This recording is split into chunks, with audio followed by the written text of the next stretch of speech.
அவர் உடல்நிலை வந்து ரொம்ப மோசமா இருக்கு, அவர் இப்ப என்ன நிலைமையில இருக்காரு அப்படின்னு பல வதந்திகள் வந்து நம்ம பார்த்துட்டே இருந்தோம். என் இனிய தமிழ் மக்களே அப்படின்ட்டு சொல்ற அந்த குரலும் அந்த கைகளும் தான் ஞாபகம் வரும்னு நினச்சோம். பட் இந்த ஒரு வீடியோ பார்த்துருக்க கூடாதுன்னு தோணுச்சு.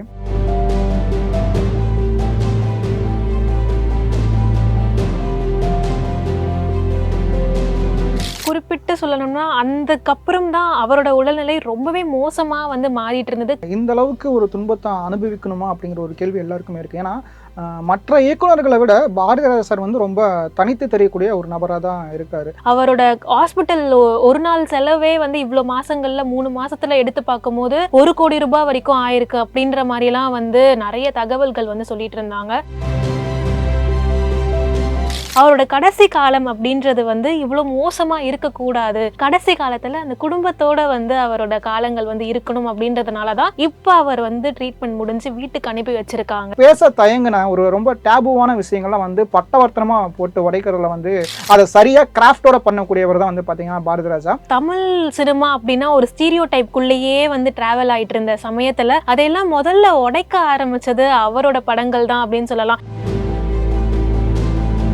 இன்னொரு பக்கம் அவர் மேல வரக்கூடிய அந்த வதந்திகள் இருக்குல்ல, இவருக்கு இந்த மாதிரி ஆயிடுச்சு, பாரதிராஜா சார் வந்து இல்ல, அவர் வந்து நோ மோர் அப்படின்ற அளவுக்குலாம் வந்து நிறைய வீடியோஸ் வந்து போட ஆரம்பிச்சு. லெஜண்ட் சரவணன் நடிக்கும் லீடர் ஏப்ரல் 3 முதல் உலகமெங்கும். சென்னையில ப்ராப்பர்ட்டிஸ் தேடுறீங்கன்னா findbhk.com போங்க.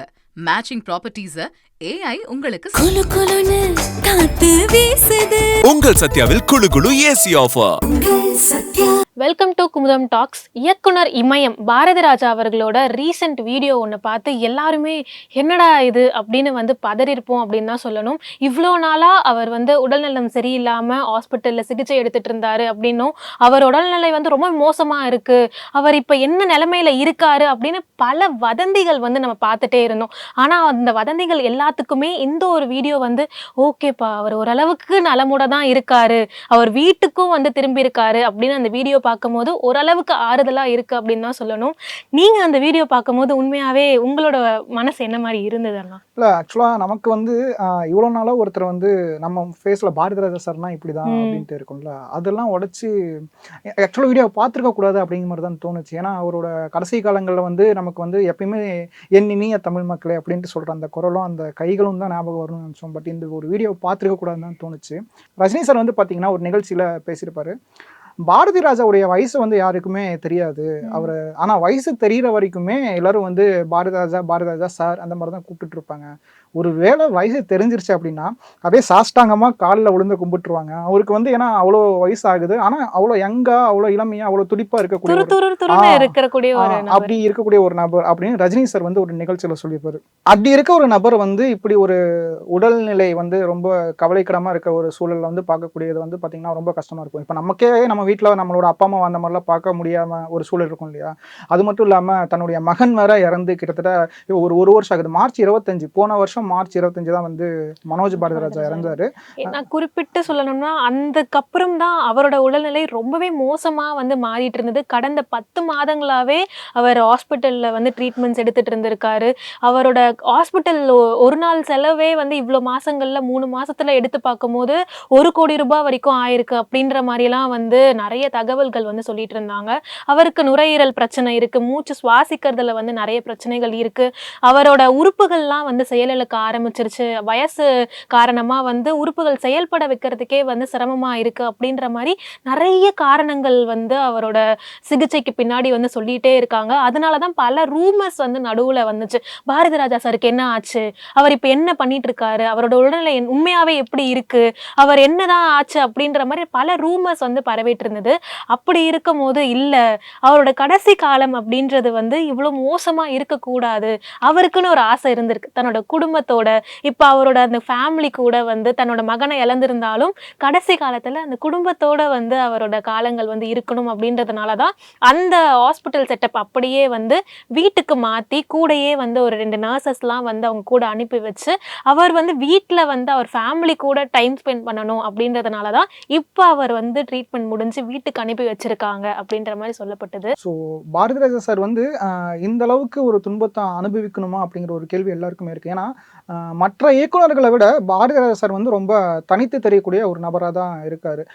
பாரதிராஜா சார் கிட்ட வந்து நிறையா இயக்குனர்கள் உதவி இயக்குனர்களாக சேர்ந்து பெரிய டேரக்டர்களாக ஆயிருக்காங்க அப்படின்னு நமக்கு தெரியும். உதாரணத்துக்கு வந்து பார்த்திங்கன்னா மணிவண்ணன் சாராக இருக்கட்டும், பாக்யராஜா சாராக இருக்கட்டும், இந்த மாதிரி நிறைய இயக்குனர்கள் வந்து உருவாகி இருக்காங்க. ஆனால் பாரதிராஜா சாரே வந்து பார்த்திங்கன்னா ஒரு 4 இயக்குனர்கள் கிட்ட வந்து உதவியாளராக வேலை செஞ்சுருக்காரு. அந்த 4 இயக்குனர்களுமே வந்து பார்த்திங்கன்னா வெவ்வேறு மொழி சார்ந்தவங்கன்னு வச்சுங்களேன்.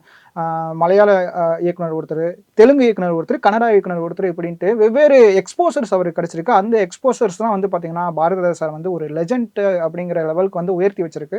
இதெல்லாம் தாண்டி வந்து தமிழ் சினிமா அப்படின்னா ஒரு ஸ்டீரியோ டைப்குள்ளேயே வந்து டிராவல் ஆயிட்டு இருந்த சமயத்துல அதையெல்லாம் முதல்ல உடைக்க ஆரம்பிச்சது அவரோட படங்கள் தான் அப்படின்னு சொல்லலாம். ஏன்னா செட்டுக்குள்ளேயே வந்து படங்களை வந்து ஷூட் பண்ணணும் அப்படின்றதெல்லாம் உடைச்செறிஞ்சு ஒரு கிராமிய கதைனா ரியல் லொக்கேஷன்ல போய் இருக்கணுங்க, அந்த பசுமை அந்த இயற்கை கூட இருக்கணும் அப்படின்னு அந்த மாதிரி ஸ்டீரியோ டைப்ஸை உடைச்சதா இருக்கட்டும். அதே மாதிரி ஹீரோயின்ஸ்னா ஃபேர் ஸ்கின் டோனா இருக்கவங்க தான், வெள்ளையா இருந்தா அவங்க தான் இப்போ ஹீரோயினா இருக்கணும் அப்படின்றதெல்லாம் உடைச்சு என்ன நிறமா இருந்தாலும் அந்த ஹீரோயின் வந்து அந்த கேரக்டருக்கு சூட் ஆவாங்களா அப்படின்றதெல்லாம் வந்து பார்த்து ஹீரோயின் செலெக்ஷன்ஸ்லயுமே வந்து அந்த மாதிரி ஸ்டீரியோ டைப் உடைச்சதுமே பாரதிராஜா சார் அவர்கள் தான். இதெல்லாம் தாண்டி வந்து நிறைய பேரை, கார்த்திக் சார், ராதா மேம், இந்த மாதிரி பல பேரை வந்து அறிமுகப்படுத்தினதும் வந்து நம்ம பாரதிராஜா சார் தான். ஸோ இந்த மாதிரி தமிழ் சினிமாவோட ஒரு மிகப்பெரிய இயக்குனர் இமயம் அப்படின்றதெல்லாம் தாண்டி அவர் ஒரு மிகப்பெரிய லெஜெண்டா தான் வாழ்ந்துட்டு இருந்திருக்காரு. பாரதிராஜா சார் கிட்ட வந்து பார்த்தீங்கன்னா ஒரு பிம்பம் இருந்துச்சு. பாரதிராஜானால வந்து பார்த்தீங்கன்னா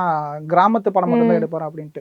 டேய் நான் அப்பெல்லாம் ஒன்றும் கிடையாதுடா, நான் வந்து வேற மாதிரி அப்படின்ட்டு பாரதிராஜா சார் வந்து எல்லாருக்கிட்டையும் ப்ரூவ் பண்ணுறதுக்காக இது பண்ணல. ஆனால் அவரால் இதையும் முடியும் அப்படின்ட்டு காண்பிக்கிறதுக்கு ஒரு விஷயம் பண்ணாரு. அதுதான் வந்து பார்த்தீங்கன்னா சிகப்பு ரோஜாக்கள் அப்படின்ட்டு ஒரு படம். கிட்டத்தட்ட ஒரு பயங்கரமான த்ரில்லர் படம். அமெரிக்கன் சைக்கோ அப்படின்ட்டு ஒரு படம் 2000 வந்துச்சு. அந்த படம் வரதுக்கு முன்னாடியே 1980களில் வந்து பார்த்தீங்கன்னா கிட்டத்தட்ட அதே மாதிரி தான். இப்போ அமெரிக்கன் சைக்கோலையும் வந்து பார்த்தீங்கன்னா ஒரு பிஸ்னஸ் மேன் இருப்பான், அவனுக்குள்ள வந்து பார்த்தீங்கன்னா ஒரு சைக்கோ கேரக்டர் இருக்கும். அதே மாதிரி வந்து பார்த்தீங்கன்னா சிகப்பு ரோஜாக்களில் கமல் சாரும் வந்து பார்த்தீங்கன்னா ஒரு பிஸ்னஸ் மேன், அவருக்குள்ள வந்து பார்த்தீங்கன்னா ஒரு சைக்கோ கேரக்டர் இருக்கும். ஒருவேளை அமெரிக்கன் சைக்கோக்கு அப்புறம் வந்து நம்ம தலைவர் படம் எடுத்திருந்தாருன்னா அதை பார்த்து காப்பி அடிச்சிட்டா அப்படின்னு சொல்லியிருப்பாங்க. இப்போ நம்ம சூர்யா சார் ஒரு படம் பண்ணிட்டு இருக்காரு, மமிதா பைஜோவிச். ஸோ கிட்டத்தட்ட அதுதான் வந்து பார்த்தீங்கன்னா அதே லைன் தான். அதாவது தன்னுடைய மகள் வயசு தன்னோட பல மடங்கு வயது அதிகமாக இருக்கக்கூடிய ஒரு பெண்ணை வந்து நேசிக்கிற ஒரு கதை தான் முதல் மரியாதை கதையும். ஸோ இந்த மாதிரி பேச தயங்கின ஒரு ரொம்ப டேபுவான விஷயங்கள்லாம் வந்து பட்டவர்த்தனமாக போட்டு உடைக்கிறதுல வந்து அதை சரியாக கிராஃப்டோட பண்ணக்கூடியவர் தான் வந்து பார்த்தீங்கன்னா பாரதிராஜா.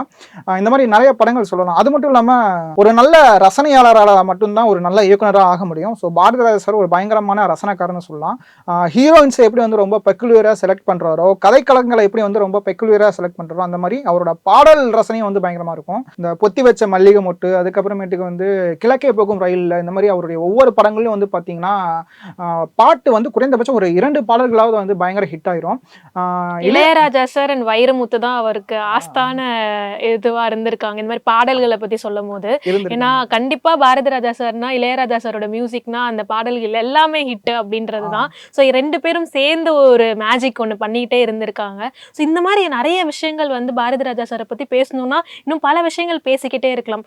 அவரை வந்து இந்த மாதிரி வீடியோஸ்ல பார்க்கும் போது உண்மையாவே நீங்க சொன்ன மாதிரி ஐயோ மனசுக்கு கஷ்டமா இருக்கே அப்படின்றது ஒண்ணு இருந்தாலும், இன்னொரு பக்கம் அவர் மேல வரக்கூடிய அந்த வதந்திகள் இருக்குல்ல, இவருக்கு இந்த மாதிரி ஆயிடுச்சு, பாரதிராஜா சார் வந்து இல்ல அவர் வந்து நோ மோர் அப்படின்ற அளவுக்குலாம் வந்து நிறைய வீடியோஸ் வந்து போட ஆரம்பிச்சு அவரோட எல்லாமே வந்து செயலிழந்துருச்சு, உயிர் மட்டும்தான் இருக்கு அப்படின்ற மாதிரிலாம் நிறைய வீடியோஸ் வந்து பேசுறாங்க, பண்ணிட்டு இருக்காங்க.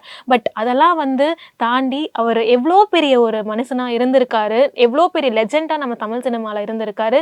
அவரை பத்தி இந்த மாதிரி வதந்திகள்லாம் தாண்டி அவர் வந்து இருக்கிற வரைக்கும் அந்த ஒரு நிம்மதியோட இந்த மாதிரி வதந்திகள்லாம் இல்லாம நல்லபடியா வந்து அவரோட செய்திகள்லாம் வந்தா மட்டும் போதும் அப்படின்ற ஒரு ஜோன்ல தான் அவரோட ஃபேன்ஸ் நம்ம பார்க்குற எல்லாருக்குமே அந்த ஒரு ஃபீல் இருக்கு. கண்டிப்பா அது வந்து ஃபேன்ஸுக்கு மட்டும் இல்லை, ஒரு சராசரி ஒரு நார்மல் மனுஷனா இருந்தாலுமே வந்து பார்த்தீங்கன்னா இதான் நம்ம இந்த சமயத்தில் வந்து ஃபாலோ பண்ணணும். ஒருத்தர் வந்து உயிரோடு இருக்கிறாரு, ஒருத்தர் வந்து இறுதி நிமிடங்கள் இருக்கிறாங்க அப்படிங்கிறப்போ ஐயோ இறந்துட்டாரு, ஐயோ அவருக்கு வந்து இப்படி ஆயிடுச்சான், இவர் பண்ண விஷயம் தெரியுமா, இவர் அந்த காலத்தில் எப்படி இருந்தார் தெரியுமா அப்படின்ட்டு இந்த ஒரு சமயத்தை வந்து ஒரு கண்டென்ட்டாக மாற்றுறதுக்காகவோ இல்லை இதை வச்சு காசு பார்க்கறதுக்காகவோ இல்லை இதை ஒரு சமயமாக பயன்படுத்தி அவதூறுகள் பரப்புறதுக்காகவோ நிறைய பேர் பயன்படுத்திட்டு இருக்காங்க. ஸோ அப்படி தயவு செய்து பண்ணிடக்கூடாது. இந்த மாதிரி ரூமர்ஸ் எல்லாம் வந்ததுனால தான் இந்த ஒரு வீடியோவுமே வந்தது அப்படின்னு பேசப்படுது. ஏன்னா இந்த ஒரு 10 மாதங்களுக்கு மேலே அவர் சிகிச்சையில் இருந்தப்ப பல பேர் வந்து அவரை பார்க்க ட்ரை பண்ணியிருந்திருக்காங்க. ஸோ ஆனால் அவர் ஐசியூவில் ரொம்ப ரொம்ப கிரிட்டிக்கலான ஒரு ட்ரீட்மெண்ட்ஸில் இருந்ததுனால அவர் நேரில் பார்க்க முடியல. அதையும் மீறி ஏதோ ஒரு 1-2 ஃபோட்டோ வரும்போது அதுதான் வந்து பதட்டம் வந்து உண்டாக்குச்சு, பாரதி ராஜா சாருக்கு என்னதான் ஆச்சு, அப்படி இருக்கும் போது தான் இந்த வீடியோ. இல்ல அவர் வந்து ஓகே, அவரோட இப்ப ஸ்டேபிளான கண்டிஷன்ல தான் இருக்காரு, அவருக்கு ஒன்றும் இல்லை, அவருக்கான ட்ரீட்மெண்ட்ஸ் வந்து ப்ராப்பரா தான் போயிட்டு இருக்கு அப்படின்றதுக்காகவே இந்த வீடியோவை வந்து வெளியிட்டு அவர் வந்து ஸ்டேபிளா தான் இருக்காரு அப்படின்றது ஒரு விஷயத்த வந்து தெளிவுபடுத்தியிருக்காங்க. இதுக்கப்புறமாவது இந்த மாதிரி ரூமர்ஸ் வராம அவர் நீங்க சொன்ன மாதிரி அவர் ப்ராப்பரான ஒரு நிம்மதியான காலங்களை வந்து இதுக்கப்புறம் நல்லபடியா வந்து வாழணும் அப்படின்றது தான். இன்னொரு பக்கம் வந்து நம்ம வெற்றிமாறன் சார் இருக்கார்ல, அவர் வந்து பாலு மகேந்திரா சாரோட அசிஸ்டண்டா இருந்தாலுமே அவருக்கு நம்ம பாரதி ராஜா சார் மேல வந்து ஒரு மிகப்பெரிய அலாதியான ஒரு அன்பு, அந்த ஈர்ப்பு இருந்தது அப்படின்னு சொல்லுவாங்க. அதுக்கு ஸ்பெசிஃபிக்கா ஏதாவது ரீசன்ஸ் வந்து இருந்திருக்கா? கண்டிப்பா. அது வந்து பாத்தீங்கன்னா சிம்பிளா சொல்லணும்னா அரசியல் தான். 2 பேர்த்தையும் ஒண்ணா சேர்க்கிற ஒரு விஷயம் வந்து பாத்தீங்கன்னா அரசியல் தான். வடசென்னை படத்துல வந்து அன்பு எல்லாத்தையும் ஒண்ணா சேர்க்கிறது அப்படிங்கிற மாதிரி வெற்றிமாறன் சாரையும் பாரதி ராஜா சாரையும் ஒண்ணா சேர்க்கிறது தமிழ் தேசியம் அப்படிங்கிறது தான். பாரதி ராஜா சார் வந்து பாத்தீங்கன்னா தமிழ் தேசியத்து மேல பயங்கரமான ஒரு பற்று இருக்கக்கூடியவர். இலங்கை தமிழர்களுக்காகவும் காவிரி பிரச்சனைக்காகவும் முதல்ல குரல் கொடுக்கக்கூடிய ஒரு திரைப்பிரபலமா இருக்கக்கூடிய ஒரு நபரா பாரதி ராஜா சார் தான் இருந்தாரு. அதே மாதிரி வந்து பாத்தீங்கன்னா வெற்றிமாறன் சார் பேசுறதும் வந்து பாத்தீங்கன்னா தற்சார்பு அரசியல், தற்சார்பு வாழ்க்கை, தமிழ் தேசியம் அந்த மாதிரியான ஒரு விஷயங்கள் தான் பேசிட்டு இருப்பாரு. கிட்டத்தட்ட விடுதலை படங்கள்ல கூட வந்து பாத்தீங்கன்னா அதான் பேசியிருப்பாரு. ஸோ இந்த ஒரு விஷயத்தால தான் பாரதி ராஜா சார் வெற்றிமாறன் சார் ஒன்னா இணைஞ்சு வேலை செய்யறாங்க, பல இடங்களில் சந்திச்சுக்கிறாங்க, தங்களுடைய அன்பை பகிர்ந்துக்கிறாங்க. ஸோ அதனுடைய வெளிப்பாடு தான் வெற்றிமாறன் சார் வந்து பாத்தீங்கன்னா வேல்ஸ் யூனிவர்சிட்டி கூட சேர்ந்து கடந்த வருடம் பாரதி ராஜா சாருக்கு ஒரு 5 நாட்கள் பாராட்டு விழா ஒன்று பண்ணியிருந்தாரு. ஓகே, ரொம்ப நன்றி. அடுத்த வீடியோல வந்து நம்ம மீட் பண்ணலாம். நன்றி. நன்றி.